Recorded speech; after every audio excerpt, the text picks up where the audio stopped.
Lord, heto ako, buong puso, sa lahat ng mali at pagkukulang ko. Sa mga oras na lumgis ako at hindi sinunod ang tama. Sa mga sandaling iniwasan ko ang tama at pinili ang sarili ko. Hinihingi ko ang awa mo, Lord, at patawarin mo ako sa lahat ng kasalanan ko. Linisin mo ang puso ko at tulungan mo akong maging mas mabuting tao. Minsan, Lord, mabigat sa pakiramdam ko ang pagkakamali ko. Ngunit alam ko, nandyan ka pa rin sa tabi ko. Salamat sa pagmamahal mo.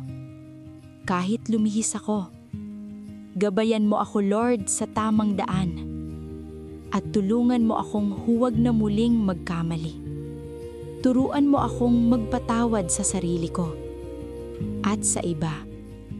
Hinihiling ko rin, Lord, na matutunan kong maging mas maingat sa bawat desisyon ko.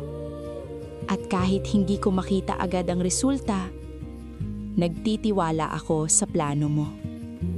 Salamat, Lord, na pinapakinggan mo ako, pinapatawad, at minamahal pa rin kahit may pagkukulang ako. Amen.